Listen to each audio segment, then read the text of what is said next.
Sokuthathi Afrika bayenze yabo. Itina kalamapuno. Asithatha phi. Ayibo. Isibi ngesinga. Asithatha phi. Isibi ngesinga. Sokuthathi Afrika bayenze yabo. Sokuthathi Afrika bayenze yabo.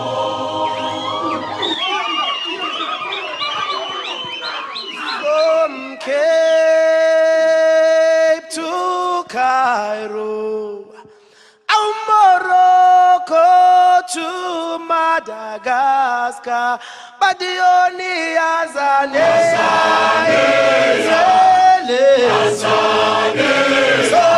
Solitata Bazoga, Badioni Azania,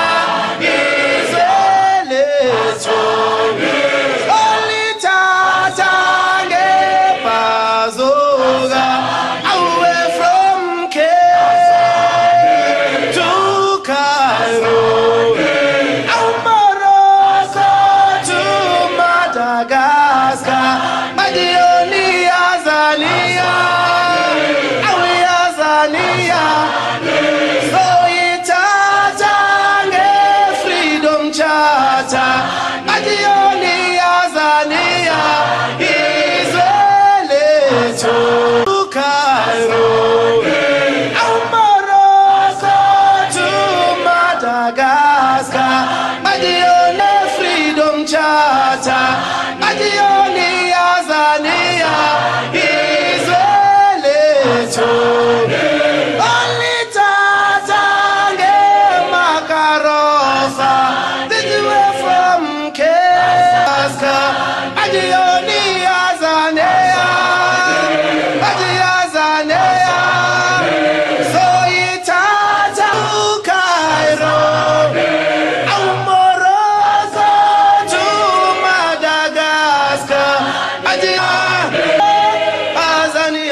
Nice. All right.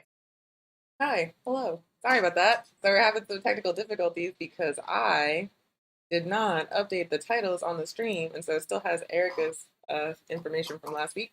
So I'm just fixing that very quickly. But greetings, everybody. Greetings, greetings, greetings. Thank you so much for joining us.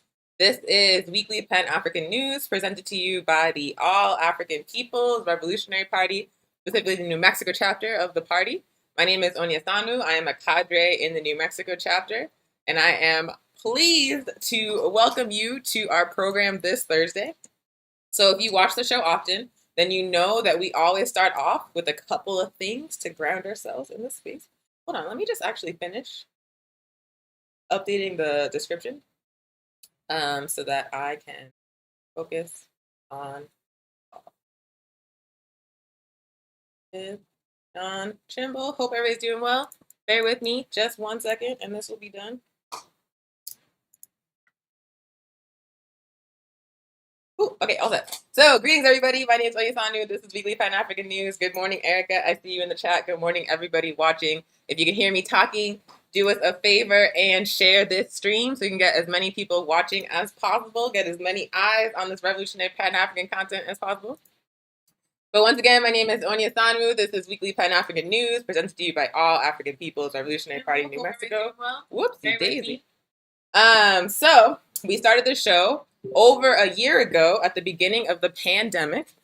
We realized that we could not safely gather our people, but we still wanted to build with them. We still wanted to learn with them. We still wanted to give our revolutionary Pan-African analysis to them. And so we came up with this show as a platform to do so virtually while making sure that people were COVID safe. And now, but like I said, I got started saying, with every show, we begin with a couple of things.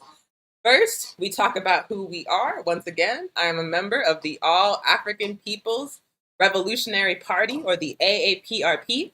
The AAPRP is a revolutionary Pan-African socialist political party that was founded in Africa by one Kwame Nkrumah over 50 years ago. Kwame Nkrumah was the first democratically elected president of Ghana after Ghana gained its independence from British colonialism through a mass people's movement. They had a general strike and shut that country down, y'all. They said, we are tired of this British colonizer nonsense and we want our liberation. We want our independence. They won that independence. They elected Kwame Nkrumah their first president. And Kwame Nkrumah, on Ghana's very first Independence Day, said that the liberation of Ghana is meaningless without the total liberation of Africa and the African diaspora. And he wasn't saying that because Ghana's independence wasn't hard fought. He was saying that because he understood that Ghana, as an independent state surrounded by colonized nations, could not hope to maintain its independence while the rest of Africa was still under the yoke of imperialism. So he had the correct analysis. He called for the formation of our party, the AAPRP, in his famous book, The Handbook of Revolutionary Warfare, which is straight up like a blueprint for the African Revolution, yo. And so this party has been around for quite some time. I was recruited 8 years ago, and now I'm here talking to y'all.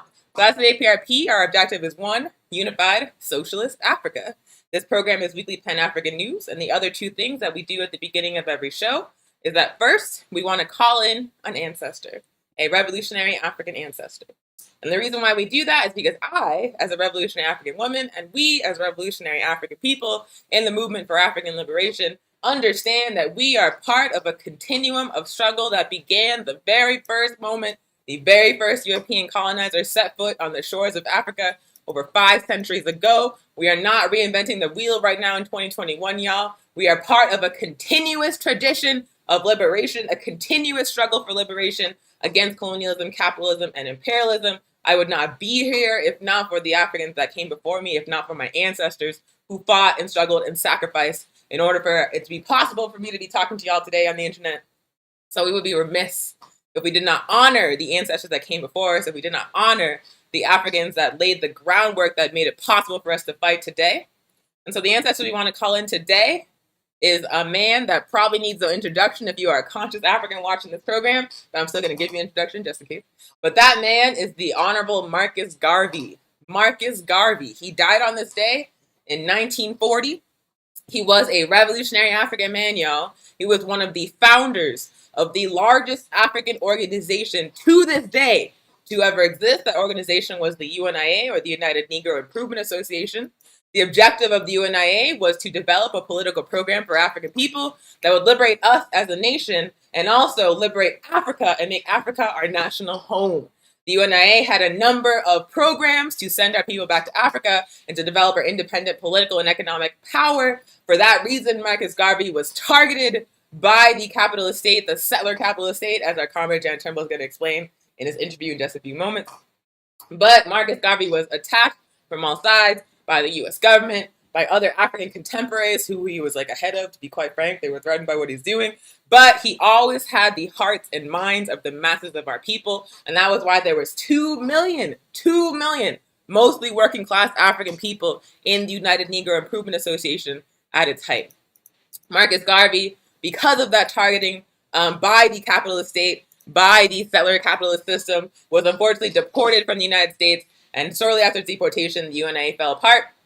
But he continued speaking, living, and working in Jamaica and throughout Europe, still fighting to the very end for the liberation of his people. And so we honor the contributions of Marcus Garvey today and every day. And Kwame Nkrumah, the founder of our political party, also honored the contributions of Marcus Garvey, also learned from the uncompromising nationalist sentiment of Marcus Garvey in the UNIA, and he synthesized the analysis of Marcus Garvey, of his rival W.B. Du Bois, of Marx, and used that to produce a strategy for revolutionary Pan-Africanism that the AAPRP is carrying out to this day.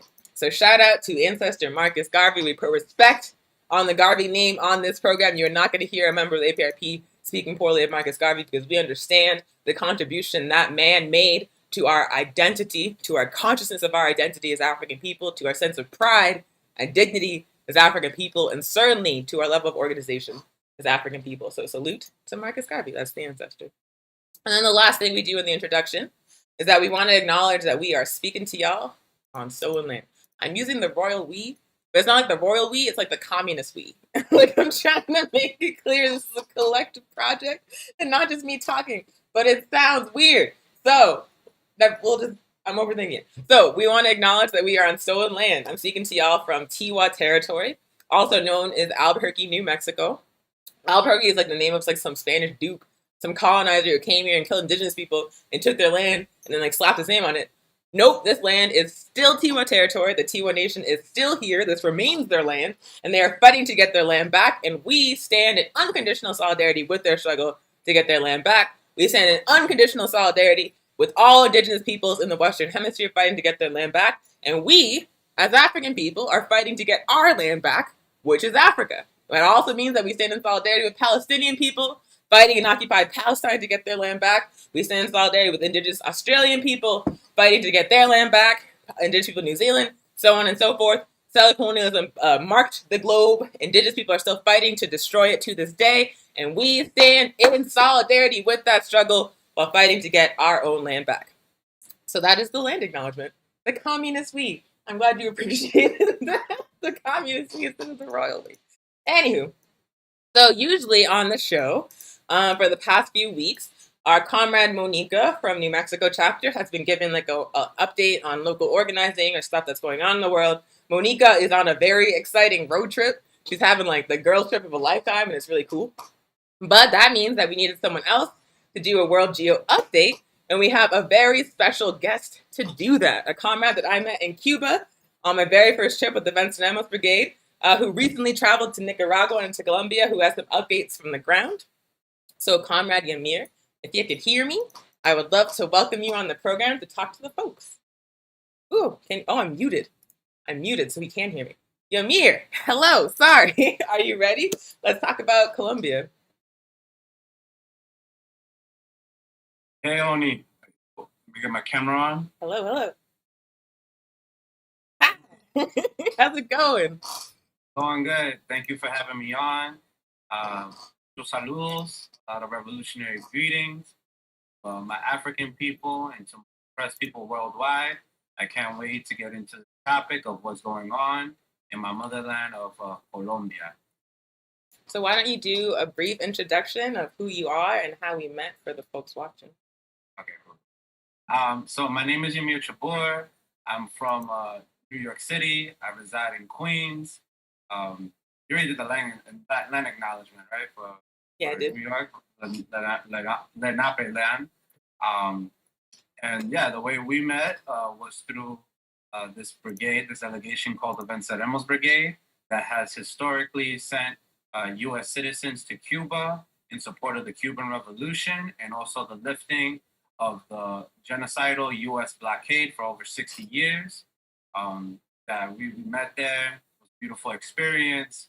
Got to see just a revolutionary society like Cuba, a multicultural society of how many African or Afro-descendant people have a lot of self-determination. And it let me, I came back with understanding more of like myself and my homeland in Latin America, Colombia, of like how we have a lot of Afro-descendant people. We are the third country outside of Africa to have a high population of Afro-descendant people. So it made me think about like what Fidel said to the Cuban people about how each Cuban, whether they're light skinned or dark, have Africa in them. Like all of us Colombians, through myself, I have Africa in me. Thanks. So there's recently been a lot of action on the ground in Colombia. There's been brutal state repression by U.S. trained and funded forces. There's been mass resistance in the form of strikes and mobilizations on the ground with the people resisting. Can you talk to the folks a little bit about what's happening in Colombia and how the U.S. is involved? Yeah, so basically there's been a national strike. It's already been 43 days into the national strike of the Colombian people against the narco-fascist regime of Ivan Duque, the way I like to say it, which is U.S. backed. Basically, this whole thing started on April 28th, where the Duque regime wanted to enforce this neoliberal reform called La Reforma Tributaria, the Solidarity Bill. I don't find anything solidarity about this, but basically it was to increase food, water, gas, and other utilities for the working class. And this was insane because this is during a pandemic where a lot of people have lost a lot of jobs, a lot of housing, and the fact that Colombia is one of the countries in the world where the paramilitary forces kill social leaders with impunity, and basically had a lot of leftist parties, a lot of trade union organizations and social movements that called for these massive strikes. So 5 days into these strikes, what kind of turned the character of this rebellion from an anti-austerity protest into like a massive rebellion against the government was the fact that you had the ex-president Álvaro Uribe, who is a very important figure in this whole dynamic when it comes to Duque regime or with U.S. Foreign policy, went on Twitter and told the secret riot police, ESMAD, to go shoot protesters. Mind you, he's not the president, but he has influence within the police and the military to give them orders to go shoot and kill protesters. This is what enraged the Colombian people even more and switched up the whole character of the protest, because people saw like, oh, you guys said you guys didn't have money for healthcare or to help us out during the COVID-19 pandemic or to give us employment, but y'all have money to be militarizing our police, to be funding all this like militarization. And that right there is connection with U.S. foreign policy, because Colombia is one of the countries within the region that receives a lot of military aid right next to Israel. It's like over 448 billion of our U.S. tax dollars that goes into the military on a yearly basis. And one thing I've heard Colombia called, actually by Hugo Chavez, is the Israel of Latin America, precisely because of what you broke down. But the U.S. also uses Colombia as like sort of a base of operations in the region, right? Yeah, of course. I mean, Chavez was exactly correct when he called it the Israel of Latin America. Not because Colombian people want to be Zionists, but it's due to the U.S. hegemony, military hegemony in the region, just like the way Israel is utilized for their hegemony out in the Middle East. Mm-hmm. Same thing with Colombia. Colombia has over 9 U.S. military bases. You have most of its paramilitary forces that were trained in the schools of the Americas out in Fort Benning, Georgia, And yeah, the U.S. utilizes Colombia strategically to attack other neighboring countries that they want to overthrow, just like Venezuela. Colombia has given its territory to allow the United States to do military exercises in order to kind of frighten Venezuela, as well as they had in 2019, they had a concert by the border, the Colombian-Venezuelan border. It was like a so-called SOS Venezuelan aid concert, but in reality, it was just a Trojan horse concert to try to smuggle weapons under the gist of humanitarian aid to give to right-wing Venezuelan forces to try to like seize land in Venezuela, but it did not work. As well as with what occurred in Ecuador, as far as the United States utilizing Colombia militarily, they also use it media-wise and politically wise, because the Colombian state also with the right-wingers out in Ecuador plotted against the left-wing candidate Andres Arauz. They were creating this whole media narrative that he was receiving drug money and support by the left-wing guerrillas out in Colombia, the ELN, which was farce, but it demonstrates about Colombia's utilization in the region to attack other, not just Venezuela, but Ecuador. And they also send these paramilitary forces, U.S.-trained paramilitary forces, to Honduras, to where they go train the paramilitaries over there that oppress the farmers and the indigenous people on the rural lands. Can you talk a little bit about what the masses in Colombia are doing to fight back? I know you mentioned a general strike. What else is happening?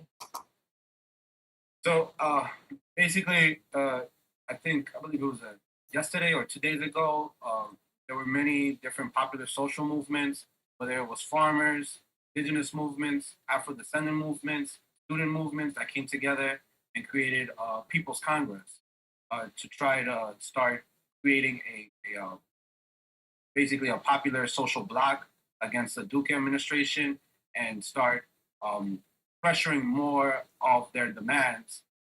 As I said before, the demands have changed from rolling back neoliberalist reform to now them wanting to defund the riot militarized police of ESMAD and trying to allocate those funds into better social programs for people in health, in education, in land reform, and as well as to consolidate the popular power within these marginalized sectors.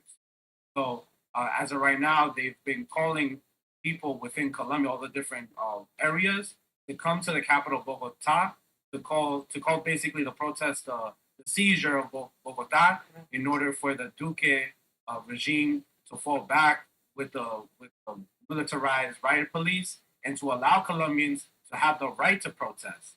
Because this is just amazing I might be getting a little bit ahead of myself, but with U.S. media not covering this, or if they do cover this, they're trying to minimize it as these small protests.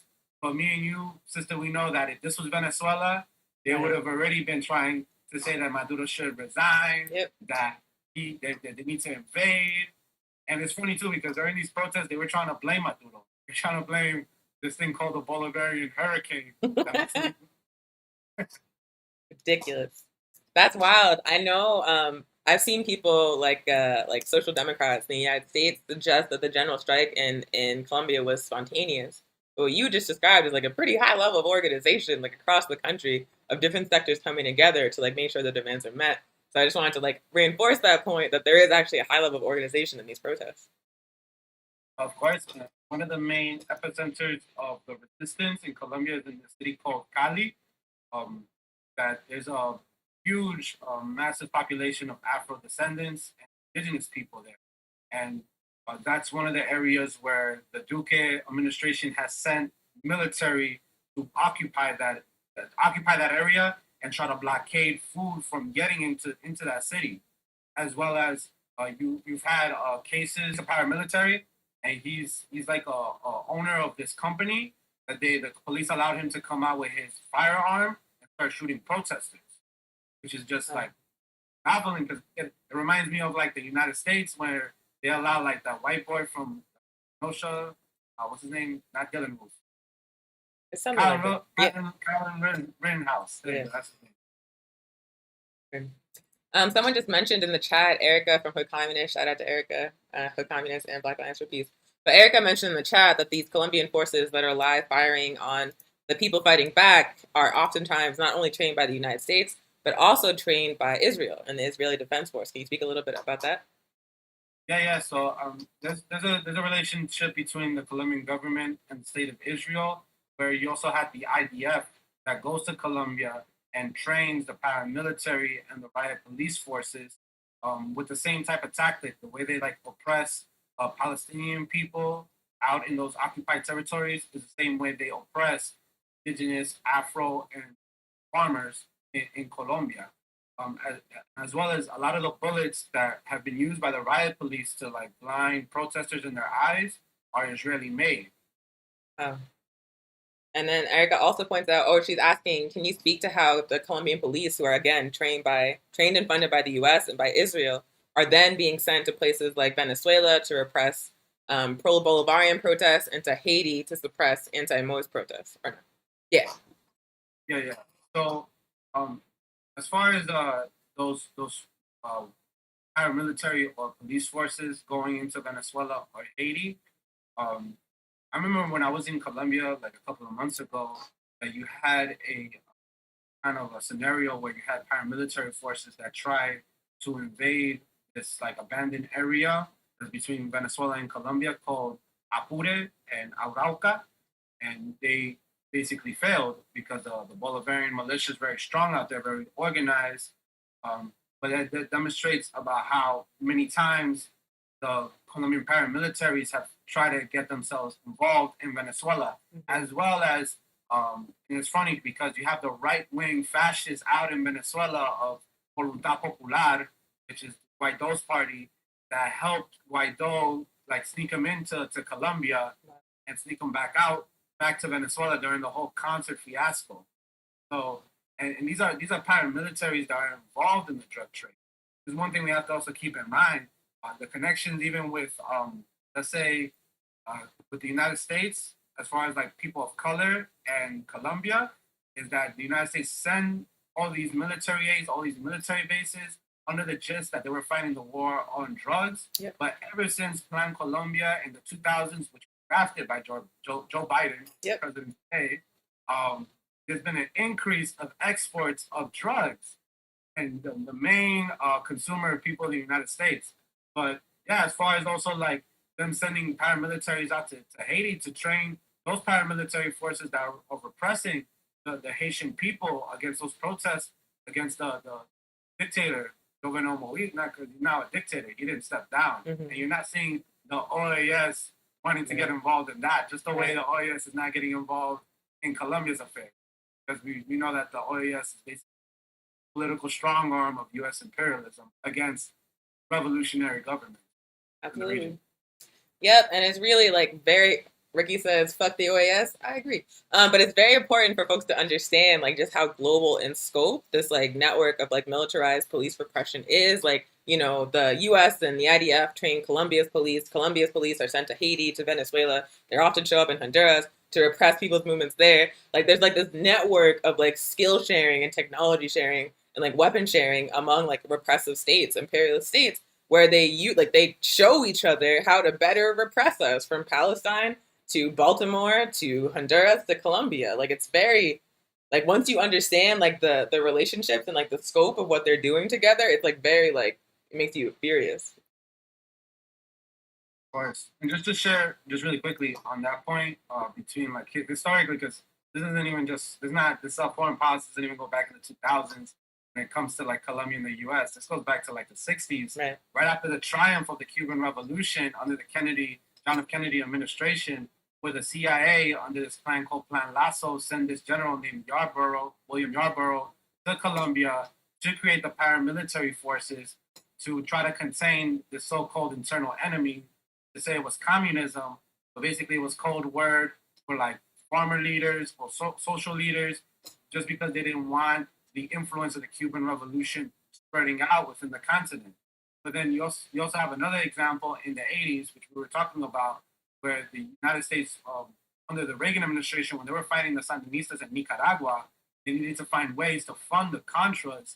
They had to utilize Pablo Escobar's Medellin cartel and smuggle all those drugs, that cocaine, using the president of Panama, Manuel Noriega, to California, where you had this famous drug dealer that a lot of rappers take. Well, a rapper took his name, Freeway Ricky Ross, and he converted the cocaine into crack. That crack was distributed throughout the Black and Latino community in order to collect those funds for the Contras, but also to dismantle the Black Power movement of the 80s, the Black Panthers, also the Young Lords and the Brown Berets. So all of this is interconnected with people and how they try to break our movements and kill two birds with one stone. Absolutely. So what should people do to learn about Colombia, what's going on there, and then also show up in solidarity with the folks, the masses? Well, yeah, I mean, basically keep sharing what's going on social media, though. The whole big thing about Colombia is that this national strike is historic because it's been internationalized. That is due to social media. That is due to Instagram, Facebook, Twitter. So keep sharing. Also, there is a you can follow this group called Condor Collective, which they're a diasporic Colombian group. And they do work as far as sending funds to the resistance groups, like this group called La Primera Línea, the front lines, which they are like they're organized out in the city of Cali, basically like Afro and indigenous Colombian youth that are fighting against the fascist riot police of ESMA. Yeah, I mean, we have to keep making these connections, whether it's in South Africa, whether it's in Palestine, whether it's in Colombia, whether it's in the hoods out here in the United States, about how our people have to come together and fight imperialism, white supremacy. Thank you so much for joining us and for dropping so much knowledge. I definitely learned a lot from this conversation and recognized some more connections between how imperialism attacks African and indigenous people all over the world. So thank you so much for sharing your knowledge, and hopefully we can have you back. For having me. Cool. Have a good rest of your day. Power to the people.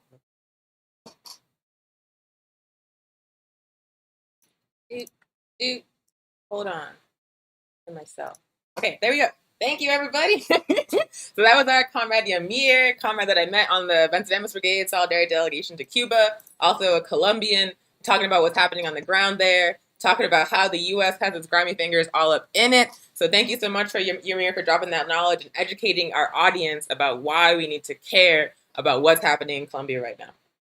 So now let's move on to the political education segment of the program. And so for political education, we do have a pre-recorded interview this week, so it will not be live. I'll be joining y'all in the comments and watching it with you. But we have an interview with another cadre of the All African People's Revolutionary Party. That cadre is a man named John Trimble, who has been in the party since the 70s. He joined the party in California, and then later on moved to Azania. Azania, once again, is the African people's name for South Africa. And so in this interview, John Trimble is going to talk about settler-colonialism. Here in the United States, we live in a settler state. Azania is still a settler state. Occupied Palestine, or the illegal state of Israel, is a settler state. And so settler-colonialism is a very essential thing to understand in order to understand how we fight against imperialism. John Trimble really, really breaks it down in this interview. So without further ado, I'm going to play it.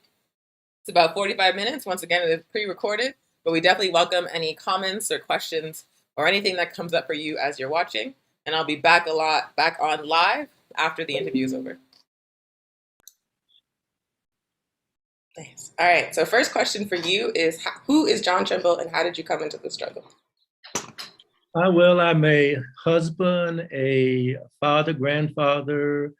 I'm a Christian, a communist, and I think most significantly, I'm a Pan-African activist. I came in a struggle at an early age since I grew up in an activist church. So, you know, when I was just a freshman in high school, I was out on the picket line and 2 hours in the sun in Chicago seemed like all day. During my senior year in high school was when Dr. King came to Chicago for the open housing movement. And, you know, my church was one of the central churches on the south side of Chicago involved. And we, you know, took busloads of us to Cicero to open housing marches. And that's where I really saw the extent of just the racism that some of the community felt. You know, I'll always remember, you know, on that march when a young white mother came out with her about 5-year-old son and was just rabidly calling us the N-word, you know, get out of our neighborhood, you ends. You know, it was like, and the contrast that those neighborhoods had in terms of, you know, the nicely groomed lawns, and we said, well, why can't we live here? But that culminated with a large march on City Hall, and that early activity showed me the potential for organized religion in terms of it having an impact on the movement and having an impact in terms of serving the needs of the people. So from then I went to Northwestern University right up the road from Chicago. And during my freshman year was when we had a building takeover. You know, that was in this, you know, 67 was a 68 were period where, you know, university students were very active. And this was a building takeover to demand African studies programs and demand increased enrollment.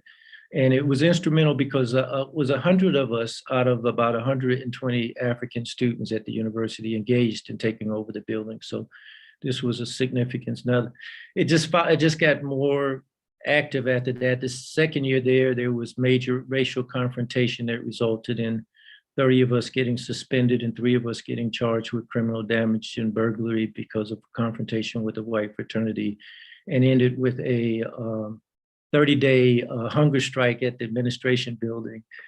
So then in my junior year, 1970, we had a sister, Eva Jefferson, who was president of the student government, and the whole student movement really, you know, kind of grew, and we shut down the whole university in opposition to the war in Vietnam. And this was something that was happening in a number of universities in 1970. So after graduating, I went to Stanford to do graduate work in computer science, and I took the skills I had there to help found the Society of the Stanford University Black Engineers and Scientists Organization. And from there, I became active after I graduated to help form the first organization of Black engineers in Silicon Valley. I went to work for HP at that time as a software engineer, and also became active in the African Liberation Support Committee in the 70s there. And after working there, this is when in 1975, I would come back to the university and hear different lectures. And that's when I heard Kwame Ture during an African History Month presentation in 1975. And I had heard a number of other speakers, and 2 things that really struck me and sort of motivated me to take my activism to another level was one, he emphasized that we were African and part of the broader African community. Before then, I had been centered more around activism in the local community or in my particular vocation. And while I had to say that my student activism really convinced me of the importance of the role of students and the significance of the campus milieu as a vehicle for engaging in activism.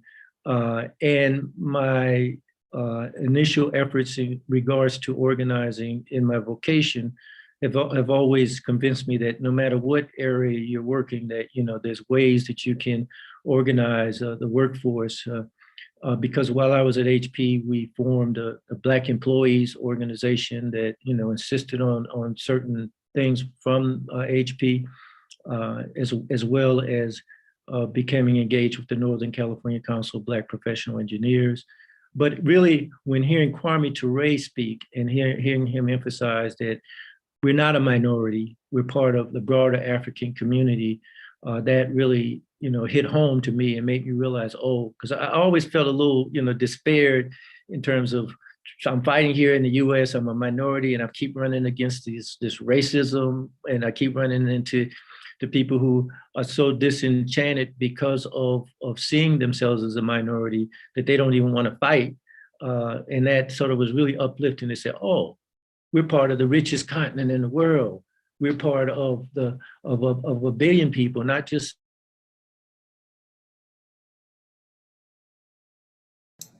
Frozen? the aspect. I'm sorry? You froze for a second. So you were saying we're part of a population of 1 billion, and then you froze. Yes, instead of viewing myself as just part of a minority of 10% of the United States. So the second aspect that was significant is other speakers came and they were quite eloquent, but Kwame was the first one that came and said, do you want to do something? I have a way of helping you organize. If you're interested, sign this sheet and you can become part of a work study circle effort that where we're organizing people all over. So that really hit home for me because I was kind of disappointed that other speakers came and they were quite eloquent. They talked about problems and even talked about other organizations that they disagreed with, but they left me empty because they didn't offer any way of organizing with them. So when that happened, I raced to sign up, and he gave the list to one of I guess one of the people he knew from the SNCC, who contacted us, and that's when that became the first work study circle in Northern California in 1975.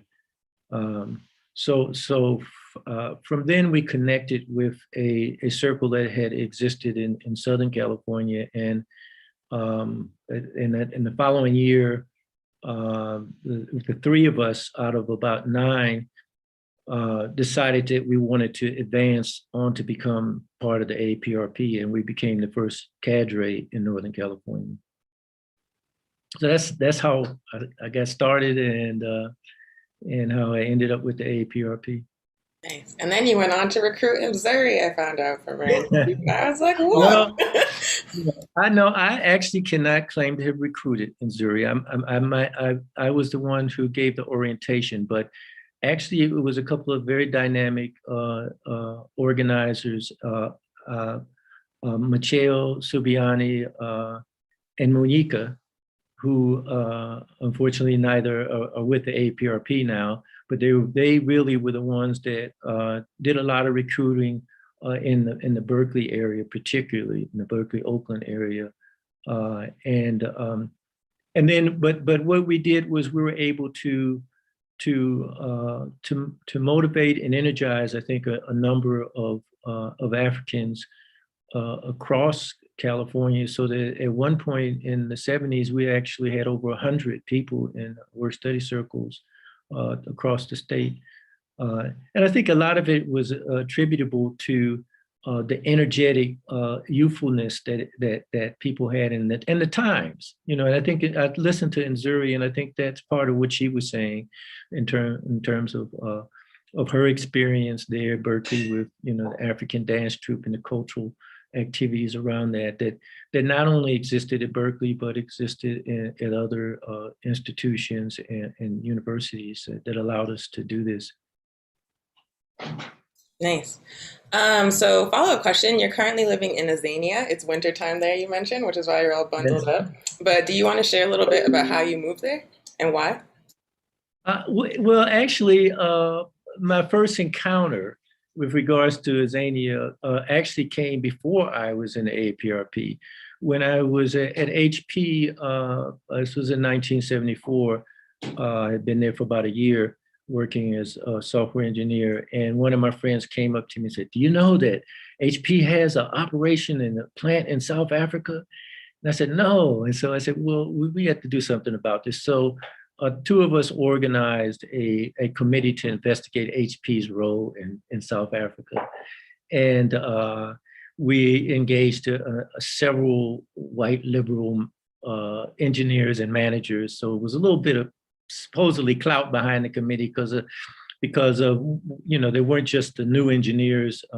And this was a time when not only HP, the other companies were in Silicon Valley were growing and had a youthful kind of open spirit attitude.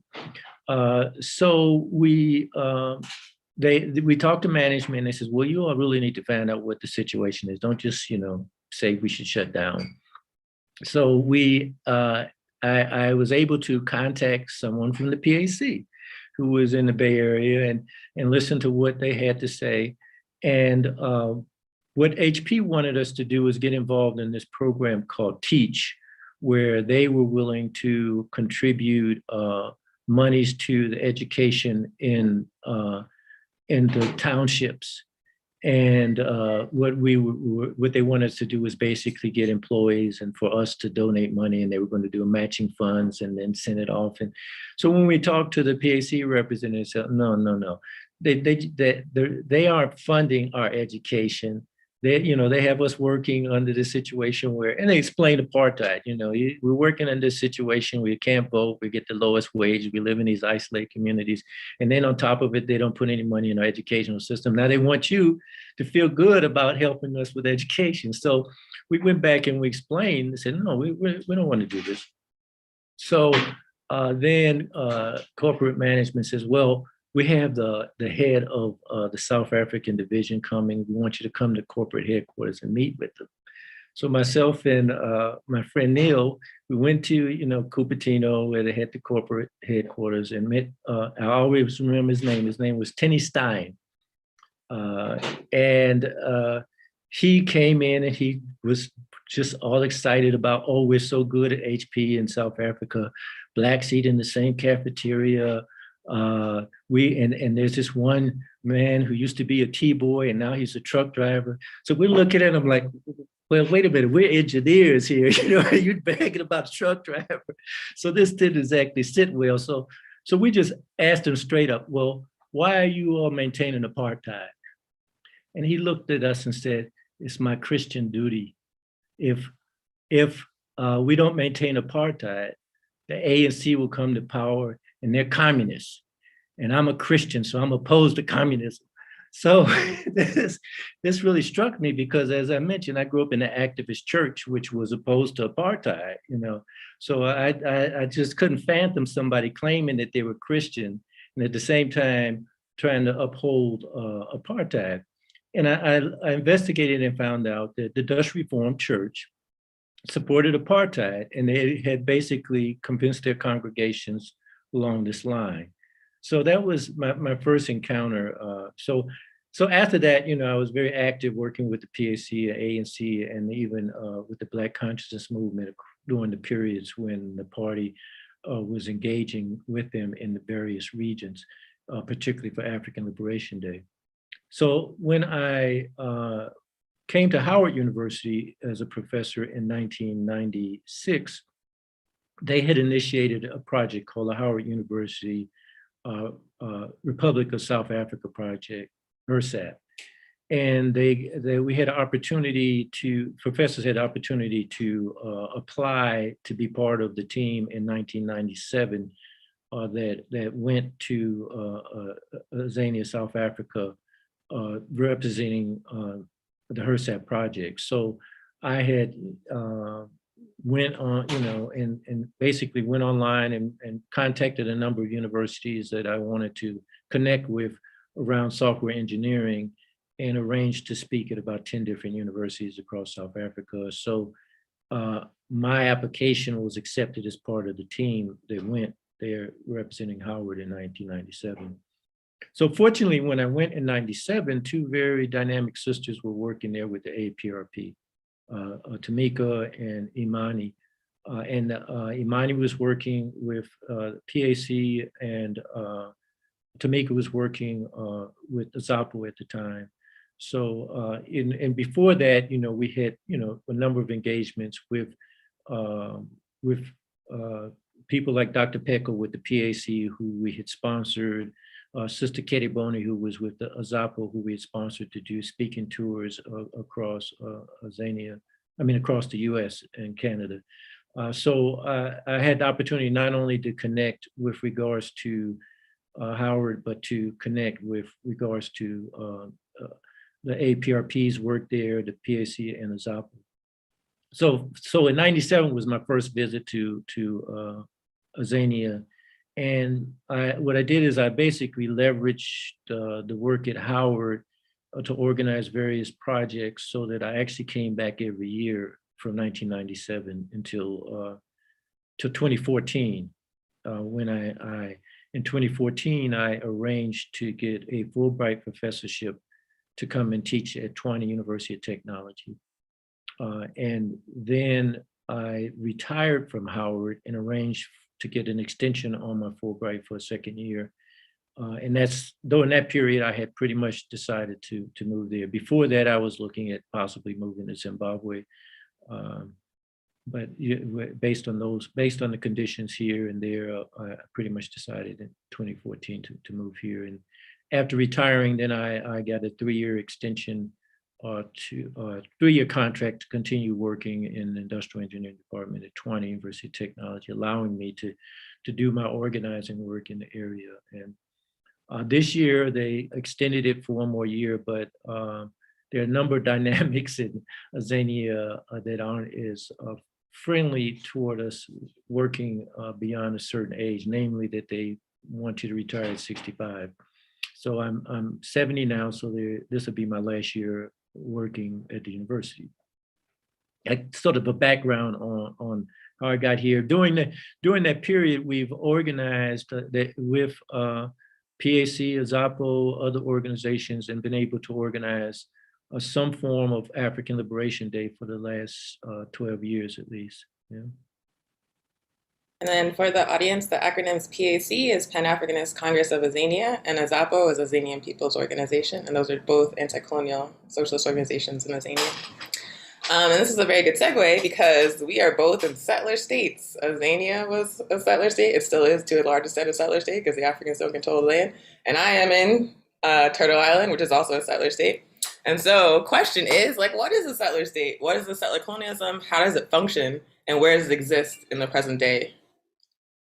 I think that's a very important question because people want to too often equate settler colonialism just with apartheid and just with South Africa. And then they want to go even further to claim, okay, apartheid is ended, therefore settler colonialism is ended.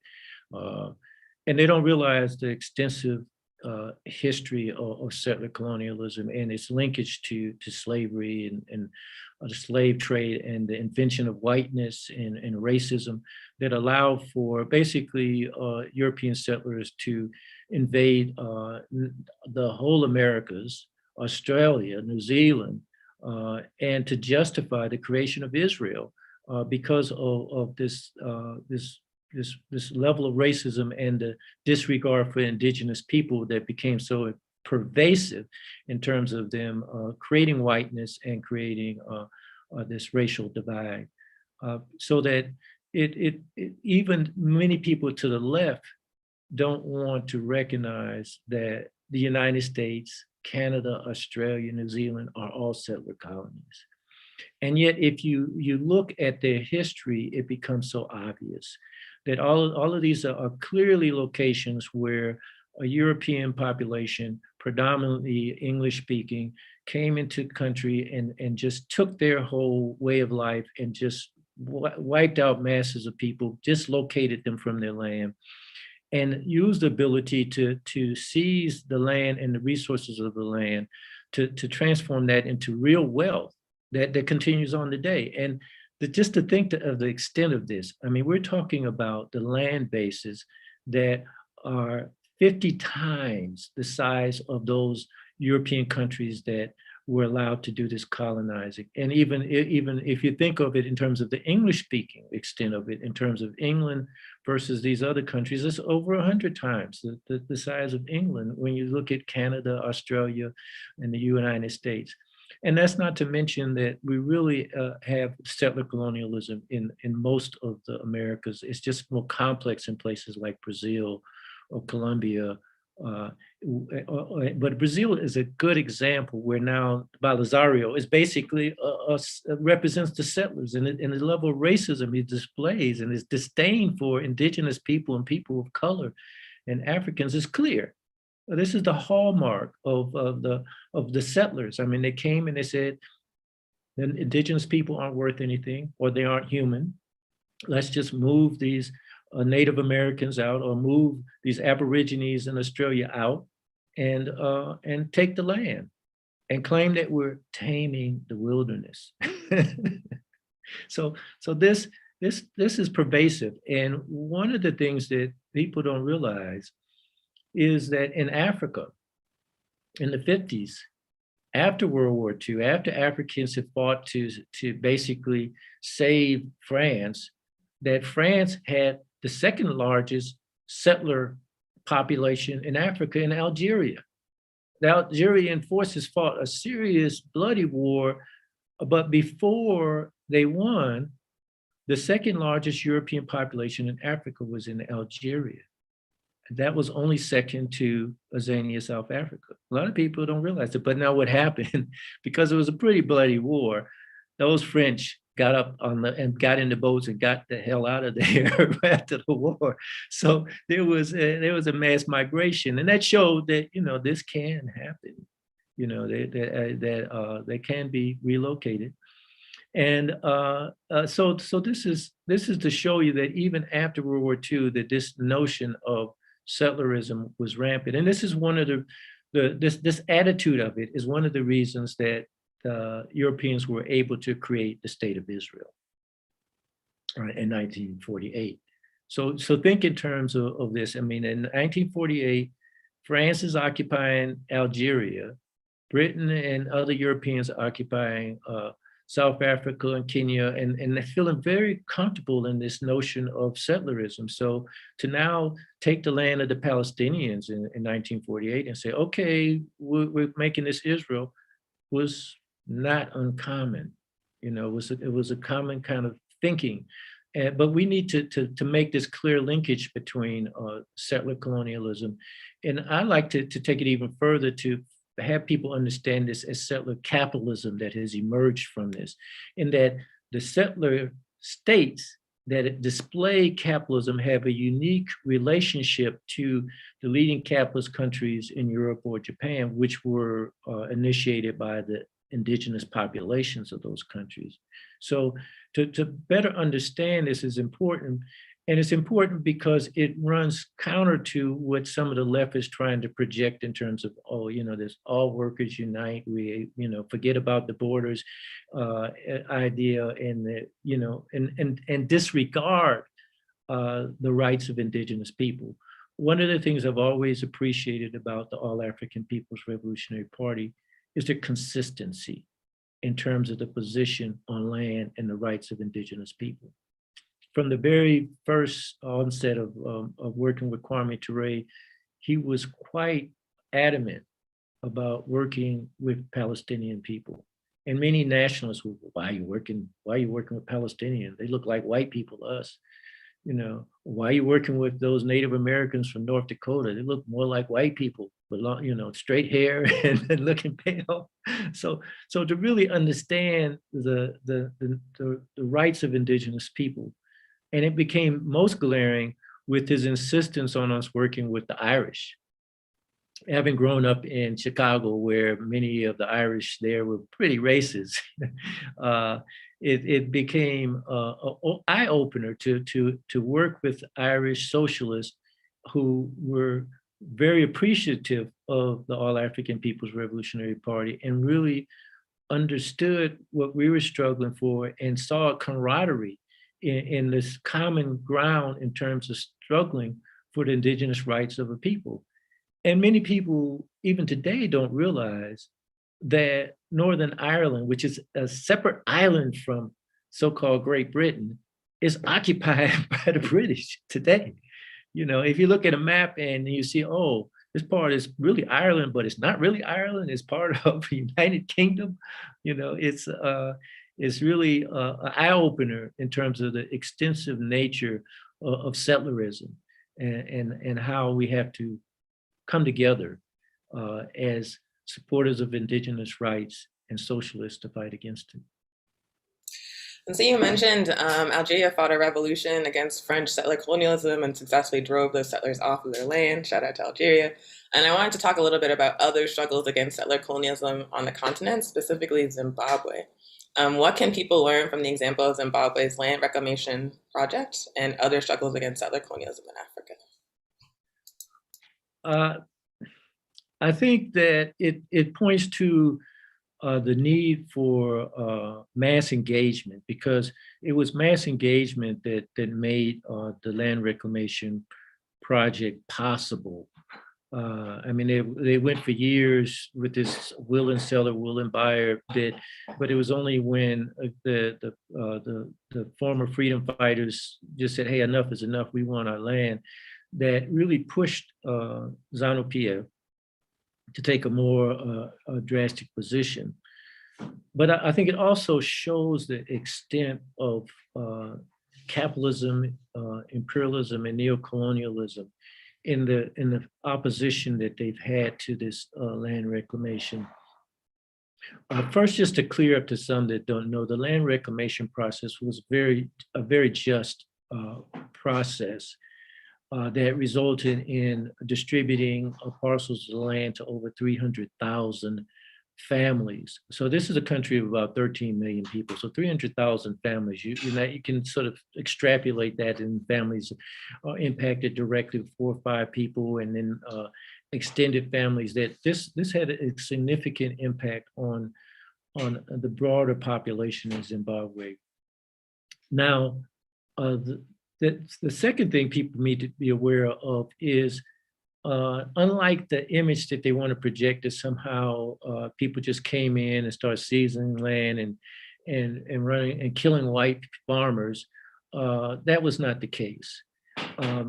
The government organized a survey and actually hired youth to go to various farmland and actually determine the land that was most unused. Because what happened was that 80% of the land was owned by this small minority of white farmers, and many of them had, a small farm on part of the land, and they had massive land that wasn't even being used.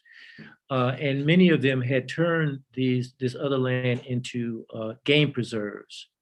I remember the first couple of times that I came to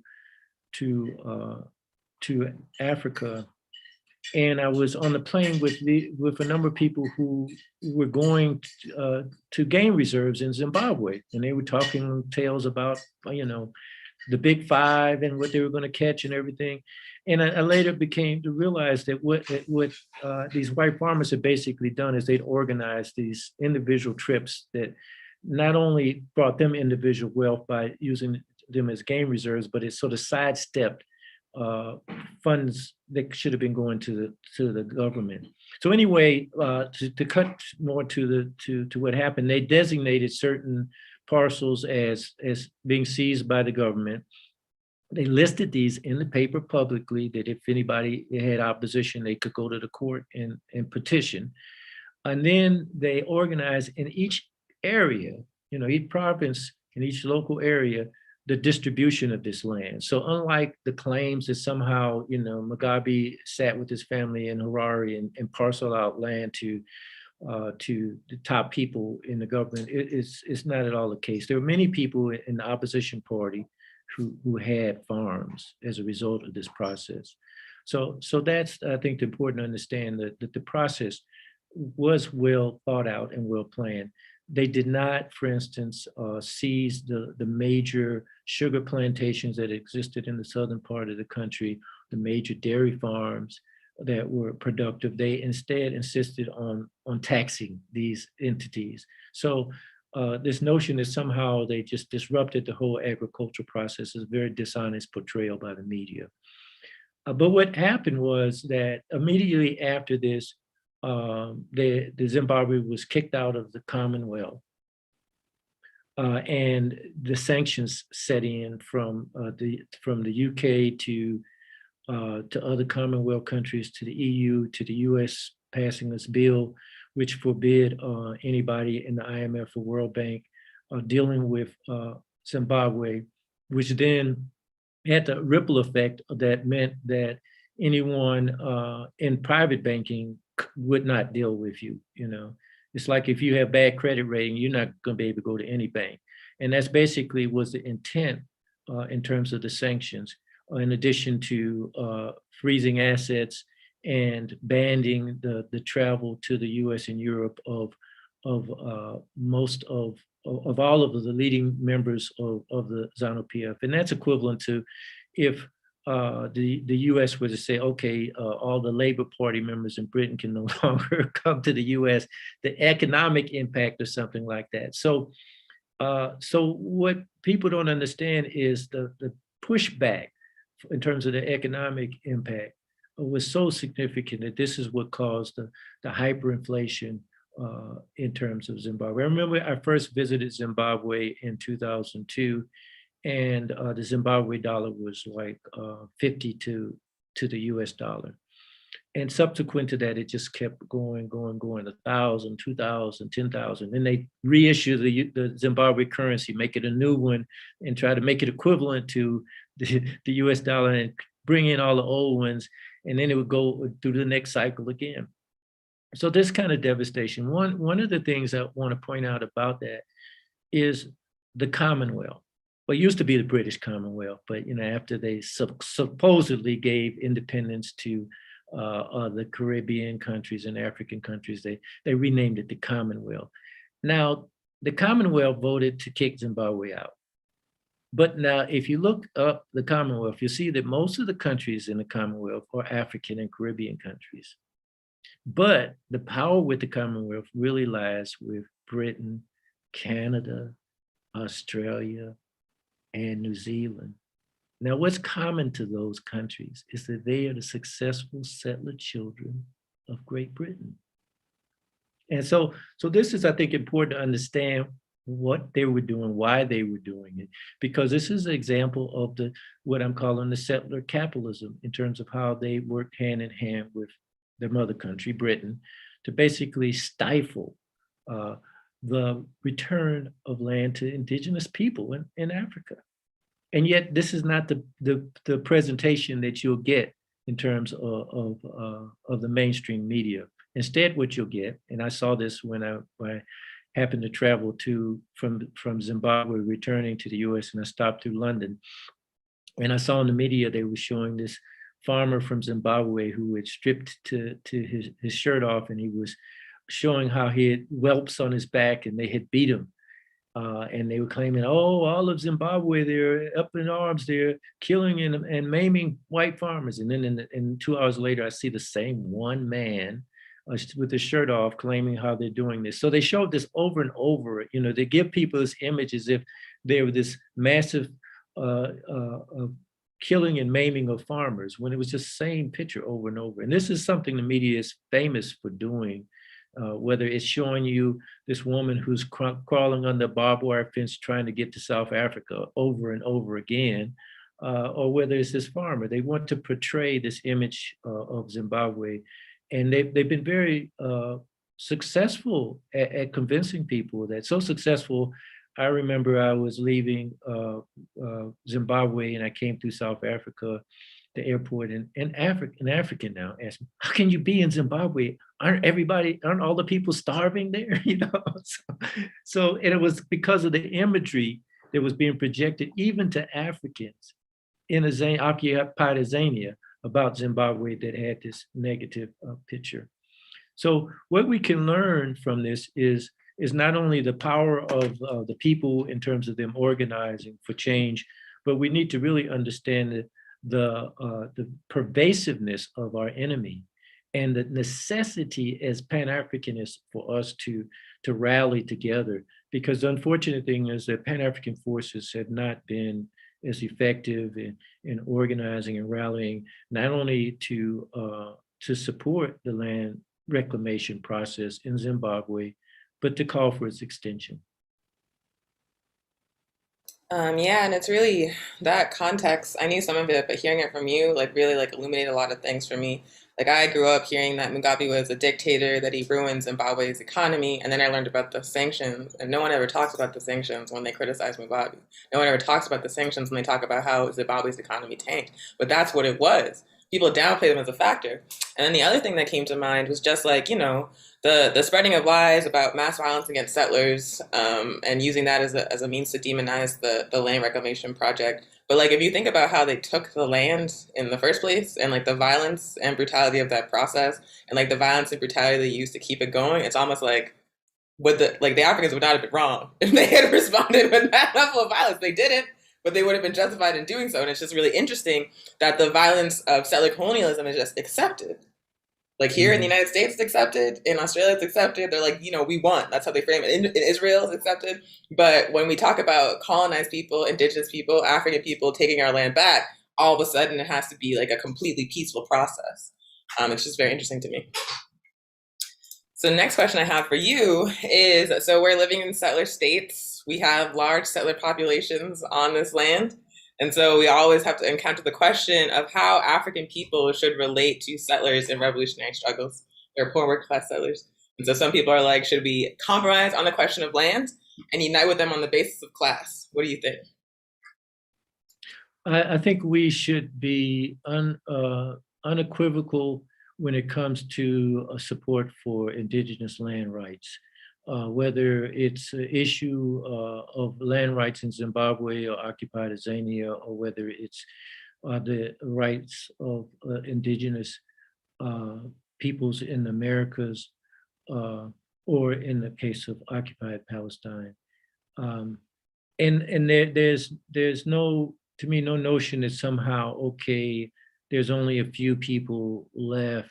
And this is what we hear a lot about the United States. Well, yes, they're indigenous people, and it was bad that, you know, 250 years ago that they, you know, rounded up indigenous people and gave them these blankets with smallpox and drove them out of Alabama and Georgia until half of them died on the Trail of Tears. Oh, that was so bad, just like slavery was bad, but, you know, it's done, it's over. It was a generation ago. Get over it. Let's move forward. Let's all workers unite. And I think that we have to fight against that kind of attitude. And we have to understand that just as if someone took your house and threw you out, and a generation, 2 generations later, their grandchildren are living in that house, and they can come to say, well, I didn't do it. That was my grandpapa, and I didn't agree with him, but I'm keeping the house. You know, it's like, it's something wrong with that thinking. Just because you can say, well, no, I got 5 kids now and I need this house, and I painted the walls, even though I stole the house. No, you know, it's bogus, however you look at it. And that's the way that we need to present it to other forces that claim to be revolutionary. And particularly, I mean, the forces that claim to be revolutionary and they claim to be historical materialists. They claim that they're not idealists. They're looking at material reality. Then wake up and look at the material reality of what happened historically in terms of the theft of land. And don't just try to be convenient in terms of saying, okay, well, you know, 70% of the working population at the steel plant or wherever I am is white working class. So get over the fact that their grandfather stole the land and enslaved your people, and let's all come together and work it out. No, first you have to recognize the historical injustices of the theft of land and enslavement of people. And what's important about that is to let people realize that they have to not only admit that their forefathers were wrong, but they had to give up what was stolen by their forefathers. And this is the difficult challenge that we face in dealing with so-called white left, is they don't come to really understand that part of it. And they want to just sort of think in terms of okay, this is the situation today, you know, and it's like, no, there was theft. And yes, I understand you didn't steal it, but you are now using it, what was stolen by your ancestors. You're now benefiting from it. And I don't just want you to recognize that your ancestors stole this from me. I want you to give it back. I want you to come with a clean slate, and then, then maybe after we've done that, then I might give you some, some space in the house, because I realize you got 8 children, but, until you give me my house back that was stolen from my grandfather, then, there's no point of unity. And this is the confusion, I think, in terms of this. And I think that what one has to understand is if my grandfather was a slaver and I'm still benefiting from that slavery and that enslavement, then I'm also a slaver. If my grandfather was a settler and I'm benefiting from what was stolen in that settlement, I'm a settler. But if I not only recognize that was wrong, but then I accept that this is not my property and not my land, then I'm in a different position. Then I can say I'm not a settler. But until people do that, then that's what they are. They're just settlers who were grandchildren of settlers, slavers who were grandchildren of slavers. I like that a lot. You got to give up the cut. You got to acknowledge what happened. You can't just expect us to ignore it. We're still living with the consequences. Absolutely. So the last question I have for you is, what does it mean to understand that land is the basis of power? And how should we as African people move if we understand this? Well, I think the whole trajectory in terms of how we see that, settlerism has operated and expanded capitalism, imperialism, and neocolonialism is based on the theft of land and based on the resources associated with the land. And as society has advanced, we've come to understand how the resources of land are even more complex. For instance, the initial conquest efforts in terms of reaching out to steal land in the Americas was primarily looking at, okay, we'll go here and we'll force these folks to mine the silver and the gold and, just pile it on the boats and take it away. Now, the extensive nature of the resources from bauxite to platinum to coltan, has become, not to mention oil and natural gas, has shown this extensive nature of the wealth that's associated with the land that belongs to the people who are the indigenous owners of the land. And I think that this is something that has to be taken into account. And in terms of us fighting, for our land, for justice, and fighting even more today against neocolonialism, because this new form of colonialism has become even more pervasive and complex and insidious than the old colonialism, where you could clearly see, okay, we have a British administrator running Ghana, or we have the apartheid system running South Africa or Zimbabwe. But the new colonialism, where they said, okay, you can vote, we're free Mandela, we'll tour them all over the world and even help them raise funds to help build South Africa. But the bottom line is the corporations that own the gold mines and the platinum mines and the banks are still in place. The same ones that ran things under apartheid are still there. And they're still all over these countries, from Kenya to Ghana to the difficulties that Venezuela is experiencing is because the oil conglomerate was run and controlled by the multinational. So it's this web of multinational corporations and banking and plantations that exist in neocolonial countries all over. And that's why we have to come to support efforts when the peoples and progressive and revolutionary parties stand up against this neo-colonial apparatus in places like Bolivia and Venezuela and Zimbabwe. It's important that we recognize this movement to bring justice to the people and support it, because there's so much confusion about the very nature of the so-called independence that they claim that we have, and how they want to blame us as Africans and as indigenous people on the continued exploitation of these countries that are operating under neocolonialism, because they want to not recognize the fact that it is this multinational industry banking conglomerate that's really behind the whole operation. I mean, this is the productive processes, the farms, the factories, you know, the information industry. All of this is really the productive process that forces people to get up and go to work at 8 and get off late, and pay them just this little bit and decide when they're going to get laid off. It's this process that really is behind everything that's causing the oppression. That just this week they talked about a unemployment rate going up to 37% here in occupied Azania. But you know, the way the media wants to portray it is to say, oh, the government is inept.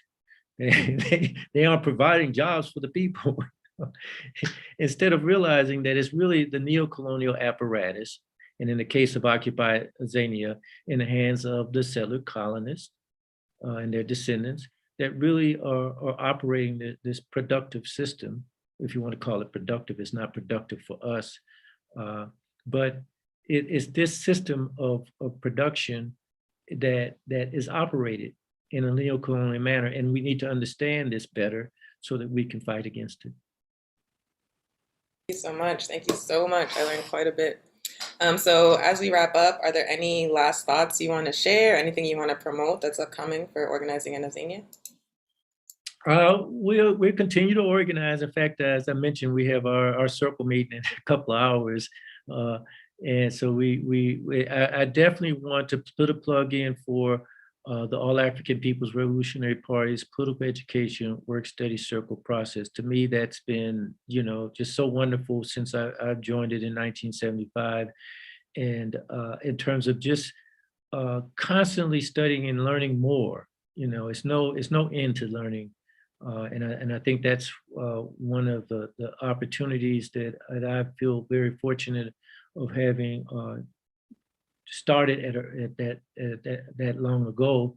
And I encourage others to, you know, to visit our website, get engaged, and if not our political education work study circle program, which is open to all Africans. You don't have to agree with everything I've said or everything on our website, but you do have to display some discipline, because what's so important is that we have to become disciplined organizers for the African Revolution.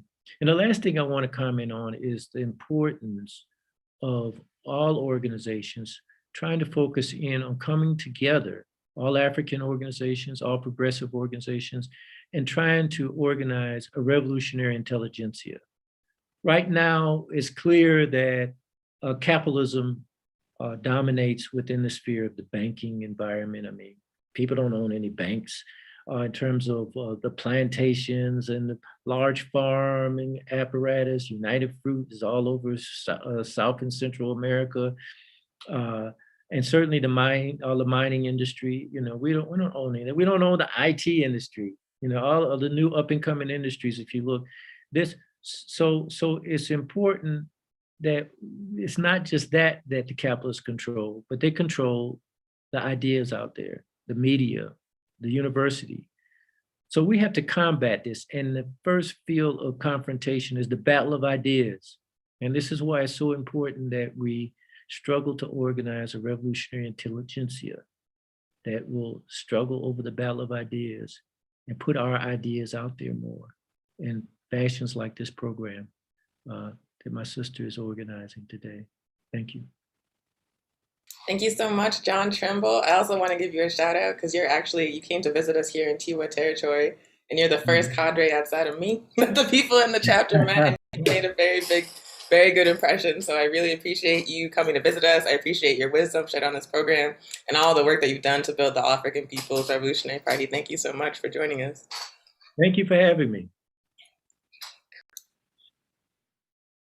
Yay, we're back, we're back. That was again John Trimble, cadre of the All African People's Revolutionary Party in Azania, dropping some knowledge about settler colonialism, about how European settler states coordinate internationally to repress African and indigenous people, about how we cannot compromise in any way, shape, or form. On the question of the land, y'all, land was taken, land must be returned. We can't unite on the basis of class if we're not going to work on the land question, y'all. So definitely shout out to John Tremble for sharing all that information, particularly an analysis of settler colonialism from an African perspective. Because certainly here in the United States, typically when people talk about settler colonialism at all on the left, they're talking about indigenous nations. But there were indigenous people, or there are indigenous people in Africa too. Our land was stolen in Africa. Our land is still stolen in many parts of Africa. And so we have to be part of any conversation, any analysis about settler colonialism, point blank period. So deep shout out to that, Carmen. Also, that last thing he said about how we have to wage the struggle on the plane of ideas. I was like, yes, sir. Yes, sir. That's what we're trying to do with Hood Communists. That's what we're trying to do with these programs. That's what we're trying to do. We're trying to engage in the struggle over ideas and put our perspective into the world. So shout out to John Trimble, to the All African People's Revolutionary Party chapter in Azania, to the Pan-Africanist Congress of Azania and Azapo that John Trimble works with frequently. So much love for those comrades. Also, someone's asking in the chat if there is an APRP chapter in Ghana. There absolutely is. There's quite a large chapter in Ghana. If you want to email us at aprpnewmexico@gmail.com, we can connect you with the cadre on the ground in our Ghana chapter. But yep, we are still there. What folks are saying, agreeing, shouting out to John Trimble. Let's see. Oh, Big Teal says, I now have a better understanding of neocolonialism, how structures and businesses during legal oppression still exist, even though there are new rights to promote equality. Absolutely. We are living in a neocolonial settler state here in the United States. So we better understand neocolonialism, settler colonialism. So thank you, Big Teal. What else? What else? Great guest. I learned a lot about Zimbabwe and the history there in terms of settler colonialism. Man, like, multiple African revolutionary struggles defeated settler colonialism. We get no credit, but settler colonialism like found its grave in Africa multiple times. Like Algeria, like we mentioned, in Mozambique and Guinea-Bissau, certainly in Zimbabwe. And Zimbabwe was an example where they took the land back through a procedure, through a process, rather than through a revolutionary struggle where they were killing people. And they were still demonized on the world stage. And even a lot of segments of the African movement turned their back on Zimbabwe, despite the fact that the US government was sanctioning Zimbabwe and destroying its economy for the so-called crime of taking back their own land.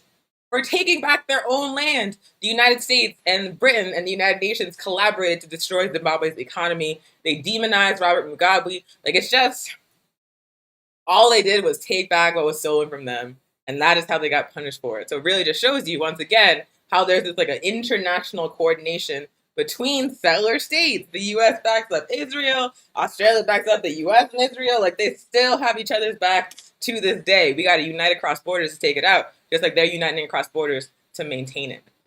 But yeah, let's see, what else are y'all saying? Great guest. I learned a lot about, oh yeah, I just read that. Madasi, thank you, welcome. Okay, so yeah, that was our political education segment. That was Comrade John Trimble with the Azania chapter of the APRP, talking about settler colonialism, dropping his knowledge, sharing his experience of coming up in the party, joining in California, moving to Azania. I really appreciated the part of that interview where he talks about, he's a software engineer, so he talks about working at HP. HP was obviously doing business in apartheid, South Africa, and then organizing his coworkers, organizing Africans that work there, creating connections with the PAC. So when his bosses tried to hand him a sellout ass solution, he was like, nope, I'm talking to these Africans and they say it's a bunch of nonsense. So I just very much appreciate the example of organizing in every space you're in. Started off in the church, then organized at school, then organized at work, and now he's organizing for the Pan-African Revolution and a Pan-African political party. Come on, a whole life full of organizing. And that's the typical cadre in this party. And also shout out to the work study process. The work study process does not miss. It does not miss.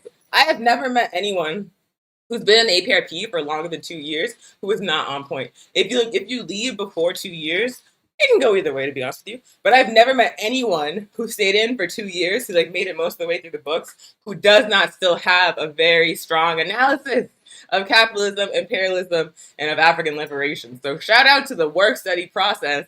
It truly creates revolutionaries. That's why I'm like this. That's why Monique is like this. That's why John Tremble's like this. Why John is like this. Why Mzuri's like this. The work study process also made Kwame Ture, y'all. So the work study process does not miss. It does not miss. Anywho, let's keep it moving on the program so I can begin to wrap this up, because believe it or not, I actually have to go to work. I have to do my day job work, so I can't be on here all day, even though I would like to be. So what's going on with the All African People's Revolutionary Party? First, let's do some updates with New Mexico chapter. We have, of course, started our Pan-African Community Garden. It is now 3 months old. We have a full fence surrounding the lot. We have beds built full of soil and plants.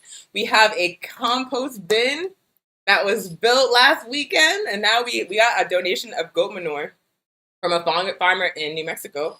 They just gave us a bunch of goat manure, and it's lovely and fresh, but it's we need to like compost it first before we can use it, otherwise it's too strong for the plants. And so now our brand new compost bin is filled with goat poop and leaves. I personally find that very satisfying. We have our oil still working. It's getting hotter here. It's been in the 90s for the past couple of weeks. The plants are definitely a little bit like, it's hot for them. It's hot. But the Oyas are keeping them watered. They are keeping them moisturized. I'm quite impressed by this technology, which once again came from North Africa. It's the Oyas are like the terracotta pots. You bury them up into their neck. You fill them with water, and the water travels through the pores of the pot directly to the root of the plant, wasting not a drop. So shout out to ancient African technologies. And we put down a layer of mulch to make sure that as much moisture would be retained in the soil as possible. We have volunteers watering morning and evening every single day of the week, and not even just people in the party. Like, we have our shifts, but we also just got folks from the neighborhood to help us water. So it's just very cool how it's coming together. It's very cool how it's a very collective project that we have built together from the ground up. We have no grant funding. We have no corporate sponsorship. We are literally just like organizing the resources of our community and leveraging the relationships that we've built that are based on trust and mutual respect in order to create this project, and it's just very beautiful to see. Also, Pan-African Community Garden is a temporary name. We want to take an African name, and we're currently figuring out within our circle what that name should be. If you have suggestions for an African name for our garden, definitely hit us up. Drop it in the comments, or send us an email, or send us a Facebook message, and we are going to figure out what the permanent name of that space will be. It's definitely going to be something related to African revolution, African liberation. I think it should be in an African language. We're going to find out. It's a collective decision.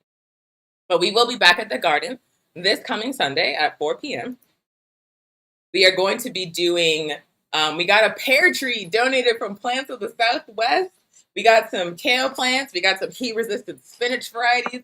And so we're going to be planting that. I've actually never planted a tree in my life. And so shout out to YouTube, because that's what how I'm going to figure out how to do it. But yeah, so we're going to be planting that tree. And for political education, we are going to have a de-escalation training, as well as a conversation about alternatives to calling the police. We want to do a de-escalation training because we want the garden space to be open to everybody. Like, everybody is welcome in that space, regardless of whether or not they're housed or not, regardless of whether, like, their age, gender, ability, anything. Everybody is welcome in that space. And we also understand that capitalism creates trauma. Trauma causes us to hurt each other, and so conflict and harm is going to happen in that space. And we want to make sure that everybody that's in that space has the skill set required to, like, engage in those situations and deal with those situations if they come up without having to involve the pigs. And so we're going to be doing a de-escalation training, showing folks how, if someone's like agitated, if someone's having a bad day, if someone's like being, acting in a risky way in the garden, like how to engage that person in a way that respects their humanity and in a way that holds that everybody is welcome. Everybody is welcome except the pigs. So yeah, we're going to be doing that. I also want to say about like de-escalation in general and like the situations where you use it. Like, the majority of the time when someone's like agitated, they're not agitated because they're an asshole. I'm trying not to swear. They're not agitated because they're trying to be a jerk. They're not agitated because they're intentionally destructive. Usually, like, something's going on in their lives. They're like having a rough time, they're houseless, they're dealing with poverty or just like surviving under capitalism. So usually something else is happening that's making that person engage in that way. It's not just that they're a bad person. And so if you recognize their like essential humanity, if you connect to them on like a person to person level, and you're like, I see you and I care about you and I want you here and I want to help you, usually that's like all it takes to de-escalate a situation is let's treat them like a human being instead of a threat. And so like the de-escalation training is going to be about centering the humanity of the people in the space rather than criminalizing them or dehumanizing them or acting like they need to be removed. We want to keep people there. We want them to build with us. We want them to learn with us. We don't want to kick them out or treat them like the pigs do or treat them like their bosses do or like their landlords do. So I just wanted to give that additional context about why we're doing the training and like sort of the ideas behind it. But if you're interested in that, come through. It's free. We're going to do some role playing. It'll be funny. And then after that, we'll plant some trees. Also, we are still doing our elder care program. Like I mentioned at the top of the show, Joe Biden and Kamala Harris are trying to act like the pandemic is over. But the pandemic is not actually over. Only 50% of adults in the United States have gotten both vaccinations, which means there are millions of people who are still unvaccinated. There are still COVID strains ricocheting around within the nation. People are still getting sick. People are still dying. So the pandemic is far from over. And now we're looking at a situation where the majority of the people getting it and left to suffer are going to be poor and working class African and colonized people. So understanding that, we understand this pandemic is going to continue for quite a while. And so we're going to continue our elder care program for the foreseeable future. Every single Saturday, we drop off groceries and medical equipment and political education to African elders here in Tiwa territory. We've been doing that for over a year and we will continue. If you know an elder that would benefit from that service, who would appreciate delivery with some Aprp propaganda and some snacks and some masks and such, then please hit us up by email at aprpnewmexico@gmail.com or by phone at 505-295-0008. You can call us or text us. We'll put them on our list of deliveries and drop them off a package every single Saturday. Other teams happening in New Mexico.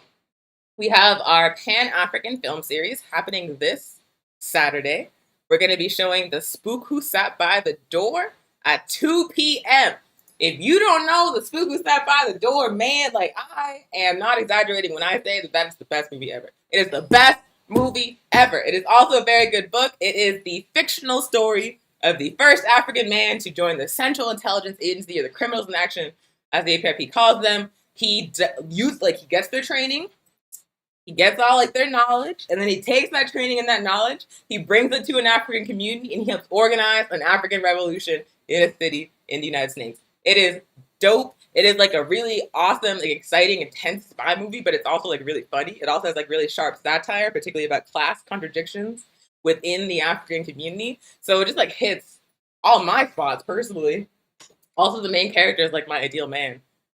Anyway, so yeah, I really love that movie and really love that book, and it has incredibly sharp analysis about class contradictions in our community, about why we cannot seek a seat at a colonial table for our liberation, why we have to overthrow the system to get free. So it's a very good movie. So please join us, my comrade Afro Phoenix, myself, and a new work study member, Naomi, are going to be facilitating a discussion after the movie. And you can watch it for free on our Facebook, YouTube, or Twitter page, 2 p.m. Mountain Time on Saturday. Please join us. Also, we do that film series. I am thirsty. Yes, I am. We do the Pan-African film series on the second Saturday of every single month. So this is just the July one, and next month there'll be another one related to African women, most likely. Also happening in July, we have the 4th of July commemoration. The 4th of July on Sunday, July 4th. July 4th is celebrated as the U.S.'s Independence Day, but when the U.S. was celebrating its independence in 1776, African people were still enslaved, and indigenous people were being genocided. So, clearly, that's not our Independence Day. Clearly, any Independence Day for the American Empire that was built on our backs cannot be an Independence Day for us. So we celebrate 4th of July, we burn a flag, we cook out in the park, we have speakers, we have musicians, we have performances. It's just a good, family-friendly, extremely anti-American time. So if you're interested in a free, fun day in the park, we're going to get some extremely accessible revolutionary, anti-imperialist, and anti-American nationalist analysis Stay tuned for more details about the 4th of July happening Sunday, July 4th. Planning is in process as we speak. So, Hrp International Updates. We, of course, have our Comrade Ajamu Umi's book, which has recently been released, a guide for organizing a defense against white supremacist, patriarchal, and fascist violence. We definitely recommend that folks check out this book. It's quite small, as you can see. It's a very, very, very fast read, but it is an in-depth, step-by-step guide to how to organize revolutionary community defense programs in your community. If you want to start a cop watch, if you want to start a tenants union, if you want to start a community garden or a school or a breakfast program, this book shows you how to pull it off, how to organize it from beginning to end, how to make sure that the community itself that you're trying to serve owns that project, how to engage in political education every step of the way so folks are going along with the same strategy under the same ideology. It is an incredibly good book. And so every time you hear us say, join an organization or build an organization, you're like, I don't know how to build an organization. Buy this book. Buy the book. Buy the book. It's like $8, y'all. It is worth every penny. He is a very clear and easy to understand reader, and it literally shows you how to organize. You just have to follow the steps in the book. Try it out. So please check it out. Please check out that book. Also, Weekly Pan-African News is one of several podcasts produced by members of the All African People's Revolutionary Party. Like I said, work study does not miss. It does not miss. And so if you want to get more revolutionary Pan-African analysis, you can check out the Pantsula podcast presented by the Kaji Work Study Circle out of New York. Mondays at 6 p.m. Mountain Time, they have new episodes. Ajamu, who wrote this book, also has a weekly show with his daughter Shakura, a new work study member. Sundays at 5 p.m. Mountain Time, which you can watch on Ajamu's Facebook page, as well as the AAPRP International YouTube channel. Our comrade Mzuri, who was on the program about 3 weeks ago and stole everybody's hearts because she is delightful, Revolutionary African Woman, has her own podcast, the Revolutionary African Woman podcast, that's posted on Saturdays, once a month on the Revolutionary African Woman Facebook page. And lastly, our comrades in the social media task force have the Forward Ever podcast, which you can listen to on Spotify. So we are there's 5 separate APRP podcasts that you can tune into. There's one almost for every day of the week. So please, if you're trying to get into this revolutionary Pan-African socialist analysis, if you want to see how effective work study is, then please tune into these podcasts and get that political education. So, in closing, my name is Onya Sanwu. This has been Weekly Pan-African News. We do this show every single Thursday at 12 p.m. Mountain Time, which means next week we will be back with another episode. And next week, the episode is extremely special because it's going to be all dudes. All dudes. You might think the Mexico chapter has no dudes, but I feel like everybody that's been on the show has been a woman or a marginalized gender person.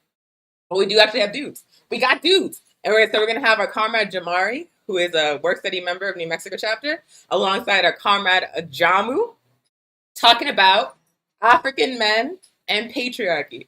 So tune in next Thursday, 12 p.m. Mountain Time, for the all dudes edition of Weekly Pan-African News with Ajamu and Jamari. Flyer coming shortly. Actually, I'm going to play it right after this. And also, today is Thursday, which means there is new writing on Hood Communists. All new posts on the Hood Communist blog. Please check it out at hoodcommunist.org and check out some of the amazing articles that are on the site. There's a really, really great one about Ethiopia that's currently being attacked and demonized by U.S. imperialism that breaks down why that's happening. There's a very good article from Ajamu talking about Eldridge Cleaver and Huey P. Newton and their contributions and their contradictions. It's very rare. Nuanced analysis of the Black Panther Party is extremely rare. They're either demonized or mythologized. But this is extremely nuanced and extremely principled analysis of both the contributions and contradictions of Eldridge Cleaver, of Huey P. Newton, and the Black Panther Party in general. So please check that out. And there's a number of really dope articles. Oh, also, Erica is talking about Kamala Harris and how she's a piece of garbage. But specifically talking about Kamala Harris and how she went to Guatemala and told people to stay there after the United States destabilized that country for decades. She went there and she's like, stay here and suffer. Man, I don't care for that woman. I don't care for her. I don't have anything in my brain but swears right now to address, to talk about how I don't care for her. So I'm just gonna say, please read Erica's article, Kamala Harris on the Americas on Hood Communists, and check out all the articles that were posted today on hoodcommunist.org. And lastly, if you are listening to me speak, if you are enjoying this program, and you are not active in an organization fighting for justice, we need you to join an organization, comrade. We need you to join an organization fighting for justice, join an organization fighting for the liberation of your people. If the organization you want to see does not exist, then start that organization. If you are hearing me and John Trimble and Ajama and Mzori talk, and you're like, man, those Africans are too radical for me, then start your own organization. If you don't agree with us, that's fine. As long as you're active and working collectively with other people to change the condition of your people, that's all we want, y'all. And if you don't know how to do that, buy Jama's book. Buy The Guide to Organizing Defense Against White Supremacists and Fascist Violence, written by Jama Umi, for less than $10 to get a step-by-step guide for how you can start an organization. But either way, get off the sidelines, get in a fight, get organized to take out this capitalist system. Thank you so much. And now we're going to have a speech by Oliver Tambo of the African National Congress, playing over some flyers for upcoming APRP events. Have a good rest of your day. Comrades and fellow countrymen, here is a message of this year from the ANC President, Comrade Oliver Tambo. In the name of the National Executive Committee of the ANC, I declare the Year of the Women and charge the entire democratic and patriotic forces of our country with the task of joining in the effort to mobilize our women to unite in struggle for people's power. In our beleaguered country, the woman's place is in the battlefront of struggle. It will be our special task this year to organize and mobilize our women folk into a powerful, united, and active force for revolutionary change. The task falls on men and women alike. All of us together as comrades in struggle, we wish to stress the need at the present hour for the emergence on the political scene of a women's movement that is politically and organizationally united. Our struggle needs and demands this potentially mighty force. Our struggle would be less than powerful, and our national and social emancipation could never be complete if we continue to treat the women of our country as dependent minors and objects of one form of exploitation or another. Certainly, no longer should it be that a woman's place is in the kitchen. To all true patriots of our country, we extend best wishes for success in our common struggle during this of the women. Mobilize and march forward to people's power.